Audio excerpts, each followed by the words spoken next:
Hi friends, இன்றைக்கி நம்ம யூஸ்ஃபுல்லான டிப்ஸ் நிறைய பார்க்கலாம். நம்ம கிச்சன் வேலைகளை ரொம்ப எளிமையாக முடிக்கிறதுக்கு நிறைய டிப்ஸ் பார்க்கலாம். அது மட்டும் இல்லாமல் அன்றாட வாழ்க்கையில் யூஸ்ஃபுல்லாக இருக்கக்கூடிய நிறைய கிச்சன் டிப்ஸும் பார்க்கலாம். வாங்க நம்ம வீடியோக்குள்ளே போகலாம். இன்றைக்கி நான் சப்பாத்தி செஞ்சதால் கொஞ்சமாக சப்பாத்தி மாவு இந்த மாதிரி மிச்சம் வந்தது. இந்த மிச்சம் வந்த சப்பாத்தி மாவை இந்த மாதிரி சின்ன சின்ன உருண்டைகளாக நம்ம உருட்டி எடுத்துக்கலாம். பாருங்கள், எந்த சைஸுக்கு நம்ம சப்பாத்தி செய்வோமோ அந்த சைஸுக்கு இந்த மாதிரி உருட்டி எடுத்துக்கலாம். இப்போ பாருங்கள், 4 பீஸ் நமக்கு கிடச்சிருக்குது, 4 உருண்டைகள் நமக்கு கிடச்சிருக்குது. இந்த மாதிரி மிச்சம் வர சப்பாத்தி மாவை நம்ம அப்படியே ஃப்ரிட்ஜில் வச்சுருக்கும் போது என்னாகும் அப்படின்னா சீக்கிரமாக கருத்து போயிடும். இன்றைக்கி வச்சுட்டு நம்ம நாளைக்கு எடுத்து பார்த்தா கூட மேலே ரொம்பவே கருத்து போயிருக்கும். ஸோ நம்ம என்ன பண்ணலாம் அப்படின்னா, நம்ம சப்பாத்திக்கு யூஸ் பண்ணுற மாவு இந்த மாதிரி மேலே இந்த மாதிரி ஒரு கோட்டிங் கொடுத்துக்கோங்க. சும்மா அந்த மாவில் ஒரு தடவை இந்த மாதிரி உருட்டி எடுத்து வச்சுக்கலாம். இப்போது நம்ம மேலே இருக்கிற மாவை கையிலேயே தட்டி விட்டால் போதும். பாருங்கள், இந்த மாதிரி கையில் தட்டி விட்டாவே போதும். இதனால் என்னாகும் அப்படின்னா அந்த உருண்டைகளுக்கு மேலே ஒட்டிகிட்டு இருக்கிற எக்ஸ்ட்ரா மாவு எல்லாமே கீழே விழுந்துடும். இப்போ நம்ம ஒரு டிஃபன் பாக்ஸ் எடுத்து நம்ம எப்படி ஸ்டோர் பண்ணுவோமோ அந்த மாதிரி ஸ்டோர் பண்ணி வச்சோம் அப்படின்னா அதிக நாளுக்கு சப்பாத்தி மாவு கருத்து போகாமல் இருக்கும். இன்னும் சொல்லப்போனால் ஒரு வாரம் ஆனால் கூட சப்பாத்தி மாவு ஃப்ரெஷ்ஷாக இருக்கும். நம்ம எப்படி பிசைஞ்சு வச்சோமோ அதே டேஸ்ட்டில் நமக்கு கிடைக்கும். கருத்து போகாமல் கலர் சேஞ்ச் ஆகாமல் இருக்குங்க. கண்டிப்பாக ட்ரை பண்ணி பாருங்கள். ரொம்ப சூப்பரான ஒரு டிப்ஸ் இது. அடுத்ததாக பார்த்தீங்கன்னா ரொம்ப யூஸ்ஃபுல்லான ஒரு டிப்ஸ் தான் பார்க்க போகிறோம். நம்ம எல்லார் வீட்லையுமே இந்த மாதிரி ஒரு பை இருக்கும். நம்ம ஸ்வீட் வாங்கினாவோ அல்லது ஏதாவது பொருள் வாங்கினாவோ நமக்கு கிடைக்கிற பை தான். இந்த பையில் இந்த மாதிரி ஓரமாக இந்த மாதிரி கட் பண்ணி எடுத்துக்கோங்க. பாருங்கள், சைடு வாக்கில் வச்சுட்டு இந்த மாதிரி பாதியாக நம்ம கட் பண்ணி எடுக்கும்போது ரொம்ப சூப்பராக இந்த மாதிரி கட் ஆகிடும். பாருங்கள், அதே மாதிரி பையோட இன்னொரு பகுதியை இந்த மாதிரி கட் பண்ணி எடுத்துக்கலாம். இப்போ நம்ம கட் பண்ணி எடுத்துகிட்டு கீழ்ப்பகுதியை நம்ம கட் பண்ணி எடுத்தோம் அப்படின்னா பை பார்த்தீங்கன்னா 2ஆக பிரிஞ்சிடும். ஒரு பை 2ஆக ஸ்ப்ளிட் ஆகி நமக்கு கிடைக்கும். இப்போ நம்ம பை ஃபுல்லாகவே கட் பண்ணிட்டோம். பாருங்கள், கட் பண்ணி பார்த்தோம் அப்படின்னா இந்த மாதிரி 2ஆக கிடச்சிடும் நமக்கு. இப்போ பாருங்கள், பை ஃபுல்லாகவே நம்ம கட் பண்ணிட்டோம். 2ஆக கிடச்சிருக்குது நமக்கு.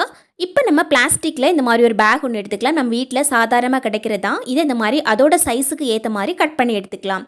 பாருங்கள், இப்போ நம்ம கட் பண்ணி எடுத்துகிட்டு இந்த மாதிரி ஒரு டேப் எடுத்து இந்த மேலேயே ஒட்டி வச்சுக்கலாம். பாருங்கள், இப்போது நம்ம ஃபுல்லாகவே ஒட்டி முடிச்சிட்டோம். பாருங்கள், பார்க்குறதுக்கே சூப்பராக இருக்கும். இதை நம்ம வீட்டில் எப்போவுமே யூஸ் பண்ணிக்கலாம். சாதாரணமாக நம்ம சட்டை ஏதாவது அயன் பண்ணி வச்சோம் அப்படின்னா இதில் மாட்டி வச்சுக்கலாம். அல்லது நம்ம ஒரு இந்த மாதிரி சாரீஸ் எங்கேயாவது வெளியே எடுத்துகிட்டு போகிறோம் அப்படின்னா அந்த பையில் நம்ம மற்ற விதமான துணிகள் கூட நம்ம பட்டு சாரீஸும் மிக்ஸ் பண்ணி வைக்கும்போது நமக்கு எல்லா துணியும் சேர்ந்து கசங்கி போயிடும். ஸோ நம்ம என்ன பண்ணலாம் அப்படின்னா இந்த மாதிரி நம்ம ஒரு பேக்கில் எடுத்து வச்சுட்டு நம்ம சேஃபாக எடுத்துகிட்டு போகலாம். எந்த விதமான கரைகளும் படுறதுக்கு சான்ஸ் இருக்காது.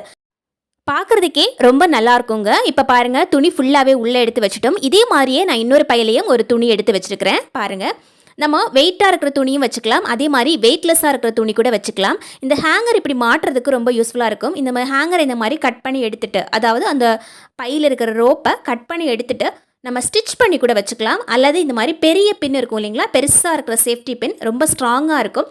ஸோ அந்த சேஃப்டி பின் கூட நம்ம இந்த மாதிரி யூஸ் பண்ணிக்கலாம். சேஃப்டி பின் யூஸ் பண்ணும்போது ஒவ்வொரு டைமும் நம்ம எடுத்துகிட்டு வைக்கிறதுக்கு ரொம்ப வசதியாக இருக்கும். ஸோ இந்த மாதிரி ஹேங் பண்ணி கூட வச்சுக்கலாம் நம்ம பீரோவில். இதில் நாம் எல்லா விதமான துணிகளையும் யூஸ் பண்ணிக்கலாம். சாரீஸ்னு மட்டும் கிடையாது, சட்டை, சுடிதார் இந்த மாதிரி துணிகளை நம்ம அயன் பண்ணிவிட்டு கூட இந்த மாதிரி மாட்டி வைக்கிறதுக்கு ரொம்ப யூஸ்ஃபுல்லாக இருக்கும். அது மட்டும் இல்லாமல் நம்ம வெளியில் அயன் பண்ணிவிட்டு வெளியே தொங்க விடும்போது அதில் நிறைய தூசிகள் படிகிறதுக்கு நிறையவே சான்சஸ் இருக்குது. ஸோ இந்த மாதிரி பைகள் யூஸ் பண்ணி நம்ம வெளியே ஹேங் பண்ணி வச்சா கூட அதில் தூசிகள் படியாமல் இருக்கிறதுக்கு ரொம்ப யூஸ்ஃபுல்லாக இருக்கும். இந்த டிப்ஸ் ரொம்ப யூஸ்ஃபுல்லாக இருக்குங்க. கண்டிப்பாக ட்ரை பண்ணி பாருங்கள். அடுத்ததாக பார்த்தீங்கன்னா, நம்ம வீட்டில் அரிசி வாங்கி வச்சோம் அப்படின்னா நிறையவே வாங்கி வைப்போம். நிறைய வீட்டில் பார்த்தீங்கன்னா இந்த மாதிரி மூட்டையாக அரிசி வாங்கி வைக்கிறது தான் வழக்கமாக இருக்கும். ஸோ இந்த மாதிரி வாங்கி வைக்கும்போது பார்த்தீங்கன்னா ஒரு மாதம் கழித்து நம்ம எடுத்து யூஸ் பண்ணும்போது நிறைய வண்டு பூச்சியெல்லாம் வரதுக்கு நிறையவே சான்சஸ் இருக்குது. ஸோ நம்ம வீட்டில் இருக்கிற பிரியாணிக்கு யூஸ் பண்ணுற கொஞ்சம் இலைகளும் பிரியாணிக்கு யூஸ் பண்ணுற கிராம்பு கொஞ்சமாக போட்டு வைக்கலாம். நம்ம கிராம்பு அப்படியே கூட டைரெக்டாக போட்டு வைக்கலாம். நம்ம அரிசி எடுத்து யூஸ் பண்ணும்போது கிராம்பு 1-2 அந்த அரிசியில் மாட்டிக்கிச்சு அப்படின்னா நமக்கு டேஸ்ட்டு ஃபுல்லாகவே சேஞ்ச் ஆகிடும். ஸோ நம்ம என்ன பண்ணலாம் அப்படின்னா இந்த மாதிரி ஒரு துணி, அதாவது இந்த துணியில் ஓட்டையாக இருக்கும், இந்த மாதிரி காட்டன் கிளாத் யூஸ் பண்ணுறது ரொம்பவே நல்லது. இந்த மாதிரி ஒரு மெலிசான துணியில் கட்டி நாம் அரிசியில் போட்டு வைக்கலாம். அதிக நாளுக்கு வண்டு புழு எல்லாம் வராமல் அரிசி நல்லாவே இருக்குங்க.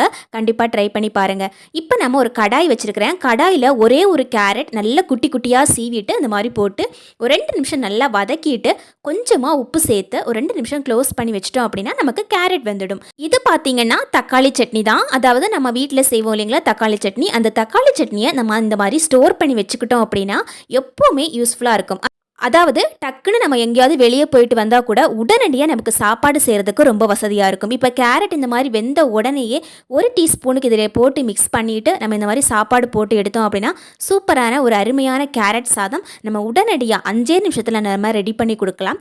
சப்போஸ் நம்ம வந்து காலையில் எழும்புறதுக்கு லேட் ஆகிடுச்சு அப்படின்னா குழந்தைகளுக்கு என்ன பண்ணி கொடுக்குறது அப்படின்னு யோசிப்போம் இல்லைங்களா? அந்த வேளையில் கூட நமக்கு ரொம்ப ரொம்ப யூஸ்ஃபுல்லாக இருக்கும். அதுக்காக நம்ம வந்து நிறைய ஸ்டோர் பண்ணியெல்லாம் வைக்கக்கூடாதுங்க. வாரத்துக்கு ஒரு தடவை நம்ம இந்த மாதிரி ஸ்டோர் பண்ணிவிட்டு ஒரு வாரத்துக்குள்ளேயே அதை முடிக்கிற மாதிரி தான் இருக்கணும். அடுத்த வாரம் ஃப்ரெஷ்ஷாக நம்ம செஞ்சு சாப்பிட்டுக்கணும். இப்போ பார்த்தீங்கன்னா நம்ம வந்து பூண்டெல்லாம் நம்ம வாங்கி வச்சுக்கிட்டோம் அப்படின்னா ஒரே வாரத்தில் இந்த மாதிரி சொத்தை ஆகிடும். பாருங்கள் எப்படி இருக்குது அப்படின்னு. நம்ம பூண்டு வந்து சரியான முறையில் நம்ம ஸ்டோர் பண்ணி வைக்கல அப்படின்னா பூண்டு நம்ம வாங்கி வச்சுட்டு அப்படியே விட்டுருவோம். நம்ம ஒரு வாரம் கழித்து எடுத்து நம்ம யூஸ் பண்ணலாம் அப்படின்னு எடுத்து பார்க்கும்போது இந்த மாதிரி நிறையவே சொத்தையாகி போயிருக்கும். ஆனால் நம்ம வாங்கிட்டு வரும்போது அதுக்கும் விலை சேர்த்து கொடுத்து தான் நம்ம வாங்கிட்டு வந்திருப்போம் இல்லைங்களா? எப்போவுமே நம்ம பூண்டு வாங்கிட்டு வந்த உடனே முதலே இந்த மாதிரி நல்லா பிரித்து வச்சிடணும். பாருங்கள், இந்த மாதிரி நம்ம பிரித்து வைக்கிறதால நமக்கு நிறையவே பெனிஃபிட்ஸ் இருக்குது.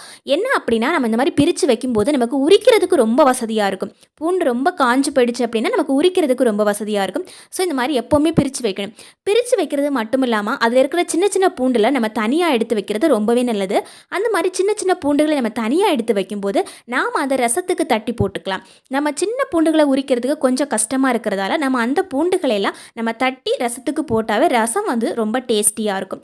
இப்போ நம்ம இந்த மாதிரி பெரிய பூண்டுகளெல்லாம் எடுத்து வச்சுட்டு நாம் இதில் 1 டீஸ்பூனுக்கு உப்பு, அதாவது நம்ம சமையலுக்கு யூஸ் பண்ணுற பவுடர் உப்பு கொஞ்சமாக இந்த மாதிரி தூவி விட்டுட்டு எல்லாத்தையும் நம்ம கையிலேயே ஒரு தடவை நல்லா மிக்ஸ் பண்ணி கொடுக்கலாம். பாருங்கள், இதே மாதிரி நம்ம நல்லா மிக்ஸ் பண்ணி கொடுத்துக்கலாங்க. நிறைய உப்பு போடணும் அப்படிங்கிற அவசியம் இல்லை. ஜஸ்ட் 1 டீஸ்பூனுக்கு போட்டாவே போதும். இந்த மாதிரி நம்ம பூண்டு ஸ்டோர் பண்ணி வைக்கும்போது அதிக நாளுக்கு பூண்டு மக்காமல் இருக்கும். எப்போவுமே பூண்டு வாங்கிட்டு வந்த உடனேயே இந்த மாதிரி செஞ்சு வச்சுடுங்க. கண்டிப்பாக பூண்டு ரொம்ப ஃப்ரெஷ்ஷாக நல்லா இருக்குங்க. இப்போ அடுத்ததாக பார்த்தீங்கன்னா நான் ஒரு பாத்திரத்தில் கொஞ்சமாக பூண்டு எடுத்து வச்சுருக்கிறேன். இப்போது நம்ம வீட்டில் இருக்கிற நம்ம கொசுக்காக யூஸ் பண்ணுற கொசுவத்தி, இந்த கொசுவத்தி கொஞ்சம் அந்த மாதிரி கையில் எடுத்து உடச்சி போட்டுக்கோங்க. இப்போ நம்ம ஒரு பிளாஸ்டிக் பேக் இந்த மாதிரி எடுத்துக்கலாம். அதில் இந்த மாதிரி எடுத்து வச்சுட்டு கொஞ்சம் நல்லாவே நம்ம தட்டி எடுத்துக்கலாம். பாருங்கள், இந்த மாதிரி நல்லா தட்டும்போது அந்த பூண்டு வந்துட்டு நல்லா உடஞ்சி போயிடும். நமக்கு அந்த தோல் எடுக்கிறதுக்கும் ரொம்ப வசதியாக இருக்கும். இப்போ நம்ம இதை ஒரு பாத்திரத்தில் இந்த மாதிரி கொட்டிக்கலாங்க. கூடவே ஒரு 4 டீஸ்பூனுக்கு இந்த மாதிரி கோதுமை மாவு, நம்ம வீட்டில் சப்பாத்திக்காக யூஸ் பண்ணுவோம் இல்லைங்களா, கோதுமை மாவு, அந்த கோதுமை மாவு ஒரு 4 டீஸ்பூனுக்கு போட்டு கொஞ்சமாக தண்ணி ஊற்றிக்கலாம். 2 டீஸ்பூனுக்கு தண்ணி ஊற்றினாவே போதும். கையிலையே இந்த மாதிரி நல்லா மிக்ஸ் பண்ணி விட்டுக்கலாம். பாருங்கள், நல்ல உருண்டையான பதத்துக்கு வர அளவுக்கு நல்லாவே மிக்ஸ் பண்ணி விட்டுக்கலாம். இப்போ நமக்கு நல்ல உருண்டையாக கிடச்சிடும். பாருங்கள், நல்லா இந்த மாதிரி உருட்டி எடுத்துக்கலாம். நான் வந்து அந்த பூண்டில் இருக்கிற தோல் எல்லாமே ரிமூவ் பண்ணிட்டேன். அதுக்கப்புறமா தான் நான் வந்து மாவு போட்டிருக்கிறேன். இதில் நீங்கள் கொசுவத்தி தான் போடணும் அப்படிங்கிற அவசியம் இல்லைங்க. சப்போஸ் உங்கள் வீட்டில் வேஸ்ட்டாக பேராசிட்டமால் மாத்திரை இருந்துச்சுன்னா அந்த பேராசிட்டமால் மாத்திரை கூட போட்டுக்கலாம். இப்போ இந்த மாதிரி நல்ல உருண்டையாக எடுத்துகிட்டு உங்கள் வீட்டில் எந்தெந்த இடத்துல எலி வருதோ அந்த இடத்துல இதை போட்டு வச்சுடுங்க. எலி அப்படியே வந்து சாப்பிட்டுட்டு செத்து போயிடும். அதாவது எலி பார்த்திங்கன்னா சப்பாத்தி மாவு நல்லா விரும்பி சாப்பிடும். நம்ம இந்த மாதிரி பிசைஞ்சு வைக்கும்போது அந்த டேஸ்ட்டுக்கு அந்த வாசனைக்கும் அது வந்து இந்த மாவு எடுத்து சாப்பிட்டுச்சு அப்படின்னா நாம் அதில் போட்டிருக்கிற அந்த கொசுவத்தி பார்த்திங்கன்னா மெயினான ஒரு விஷயம். இதை எடுத்து சாப்பிட்டுட்டு அது செத்து போயிடும். கொசுவத்திக்கு பதிலாக பேராசிட்டமால் டேப்லெட் கூட சேர்த்துக்கலாங்க. பேராசிட்டமால் டேப்லெட் இன்னும் அதிகமான வீரியம் உள்ளது. கண்டிப்பாக எலி செத்து போயிடும். இந்த டிப்ஸ் எல்லாம் உங்களுக்கு ரொம்ப பிடிச்சிருக்கும் அப்படின்னு நினைக்கிறேன். ரொம்ப ரொம்ப யூஸ்ஃபுல்லாக இருக்கும் அப்படின்னு நினைக்கிறேன். தேங்க்யூ ஃபார் வாட்சிங் ஃப்ரெண்ட்ஸ்.